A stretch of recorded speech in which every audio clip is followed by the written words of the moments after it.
Hi everyone, you're welcome to My Professor Note. This is Bhupesh Sharma. Here in this video, we're going to talk about your fifth unit, which is your language is basic concept, theories, pedagogy, and English in use. Some of you find this unit very complex and tough to study and understand. So here I'm going to make it easy for you. We're going to divide this whole unit into three parts. First, we will talk about the language and its basic concepts. Here we talk about that how is language formed, what is the structure of a language and how it came into existence, and what are the different elements which are needed to create a language. Here we talk about specifically about the linguistics, because this is where we study the science behind the language. The field of the study of language is known as the linguistics, and that's where we talk about these basic concepts. Okay, so let's start. What is the very first thing that we need for the language? To articulate our emotions and feeling and to have a conversation, the very first is needed, that is the word. So in linguistics, the study of the word is known as a morphology. And now these are terms which you have to remember from your exam perspective. Now once we have the word, next thing is to say it. But before saying it, we have to create a structure of it. We have to create a sentence. We have to combine these different words and create a sentence. Now the science behind combining these words is known as the syntax. This is the second term and the basic concept you have. Now once these words are combined, we have the sentence. Now we speak it. We need a sound to say it, right? So now the study of sound is known as a phonology. And the smallest unit of this study of sound, which is a phonology, is known as a phoneme. And the smallest unit of the morphology, which is the study of the word, is known as a morpheme. Now once we have said it, we have delivered the message to the person. Now the fourth step is to get its meaning. Now there's a study to get the meaning by studying the structure of grammar, which is known as the semantic. Now this is the one way to get the meaning. The another way to get the meaning is which is based on the social context, which is known as the pragmatics. So how it works? For example, in India, if a man and woman are making love in society and someone sees them, how they will be seen? What a shame. And the same thing, the men and women in abroad, in the West countries, are working together and making love openly. That will be a normal thing. Even the husband and wife can taunt each other that, look, this is how you should make love. So the social contexts are different, which creates the different ways to draw the meaning and understand them, which we study under the pragmatics. The another thing is that the spoken and written is not the only form, right? The word we speak, we write the word. Besides this, there is also another language, which is known as the language of sign. And the study of sign is known as the semiotic. So these are the very basic concepts of the language that we study under the linguistics. So now once we have the language, the second thing is come the variety of language. The first one we have is the pidgin, which is the Chinese pronunciation for the English word business, because it came into existence just because of the business and trade. In 15th and 17th century, which is known as the age of discovery, people start going out. And now if two different nation people will come together, so for example, English people and Hindi people. So now Englishmen cannot speak Hindi and the Indian cannot speak the English at the very beginning. So how they will make each other things understand? By their hands expression, by their body language, by making different sounds. So this is the very beginning of the language. They do not know the language with what they can communicate with each other. This now, the whatever language they are speaking to make each other understand is known as the pidgin, which is the collection or the mixture of both the languages, Hindi and English. And after that, this language gets developed, it gets full-fledged. The Hindi people draw the words and a grammatical structure from the English people, and English people draw their words, vocabulary and grammatical structure and creates a language, a full-fledged language, which is known as the Creole. Right? Now, once you have the language, there are ways to discussion now. In the office you go, you talk in a different way. You talk with your friend in a casual manner. At home, you have a casual talk. In office, in meetings, you have a formal way of conversation, right? Why these different ways of conversation? These ways and you communicating in different manner is known as the register, right? Register.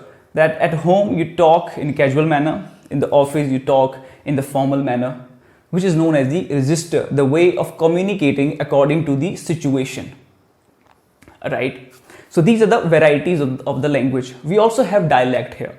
In dialect, what we do is, what we have in dialect is our language changed according to the state mainly, or the country mainly. But dialects are different within a state, right? As we in India, after every 1 or 2 kilometer, our dialects change. They are of a low prestige, and the languages have a high standard. They are adopted on the national level.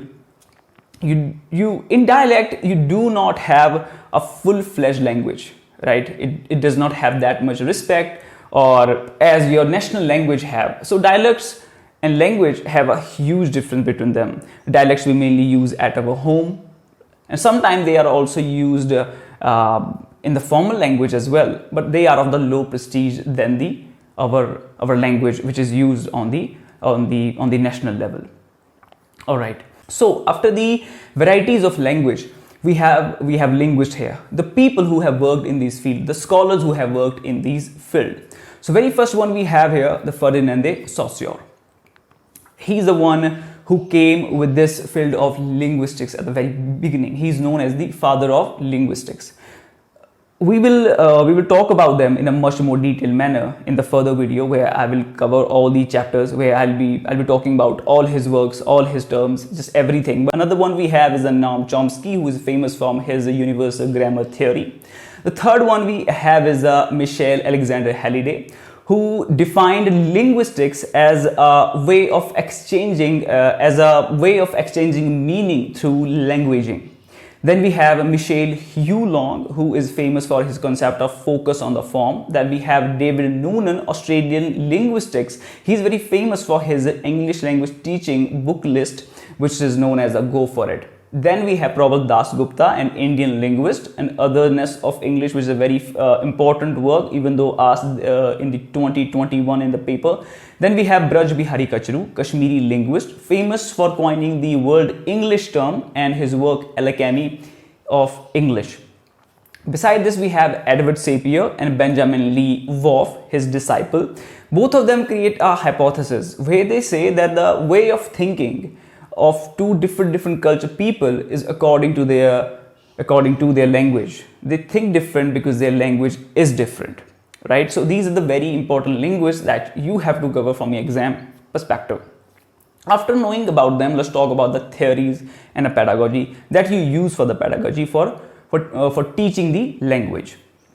Very first modern theory we have here is the B.F. Skinner's theory of behaviorism, where he says that our mind is empty the moment we are born, and whatever we learn it from the outside world. This is his theory. So we can learn language by listening to the people, by consuming the content from the outside world. Only then we can learn a language to speak. He is a psycholinguist, right? Then we have the second theory, which is given by the Noam Chomsky, the theory of universal grammar. Here he talked about the language acquisition device. He said that there is a device prefixed in our brain which helps us to learn the structure.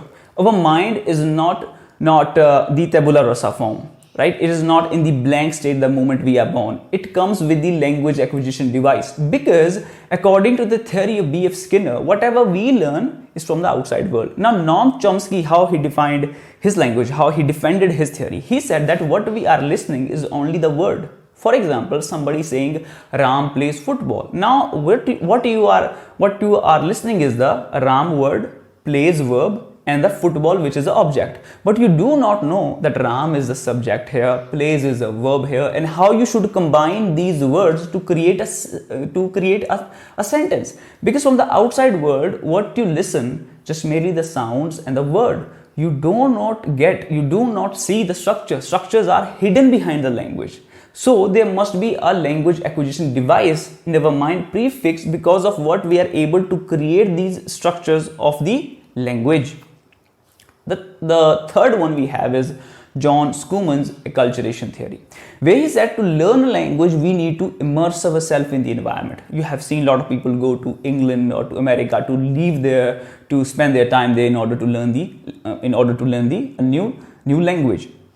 Because when you come into the environment, you become a part of their culture. Every single day you are seeing the English people, you are listening them, you are having conversation with them, so automatically you start to speak the English. So this is the another theory of pedagogy. The fourth one is the Krashen's monitor theory. Here he says that monitor is anything which pressurize you to communicate correctly by reinforcing and punishing you. You have to say something. So whenever you do not communicate in a right way, you will be pressed to say it correctly. And this is how you learn the language to speak. Besides this, we also have the methods and models of pedagogy to teach the English language. Mainly we have two here, which is your direct and indirect. Then its subcategories which falls under it, like your Suggestopedia, your audiolingual method, right? Indirect method, you use only the target language, the second language that you want to learn, which is your English. And in the indirect method, you learn language through the indirect ways. Like first you learn the grammar, right? So grammar, your method is one of the indirect ways to learn a language, because in real communication, you're not going to speak out the grammar, you're going to speak out the words. So for that, you have to become the part of the language, right? So these are the two ways to learn the language, your direct and indirect. If I give you the example of the direct way, your audiolingual. So actually this method came into existence during the World War II. Now soldiers have to go out there to fight. For example, English people have to fight in the French country. So what they were doing, they were organizing a meeting between the French native people and the soldier. They are having the communication. Now there will be a linguist person, a professional who knows about both of these languages. He will be interpreting that what he is saying French people. He will let that people know who is an English soldier, that what this word mean, what is their grammatical structure. While both of them are having discussion, there is a third person who is monitoring them. And this is how it worked. This is a direct way to teach a language, directly just jumping on the language, using only the target language. Now after this, there we have the English in use. Here basically we talk about that how we use English. You know about nouns, pronouns, verbs, adverbs, your punctuation, right? This grammatical part is being covered in English in use. Now I think you know everything now, that what you exactly need to study here. And I also provide you the notes. If you want to go for the separate notes of only for linguistics, they are also available. But if you want to go for the whole crash course study material, that I will also provide you. And to get access to it, you can contact me on the below given number, which I have given in the description box. So share this video with everyone so everyone can be helped out, right? Very soon I'll be back with another relevant video which can add some value to your preparation and to your life. Till then time, this is Bhupesh Sharma signing off.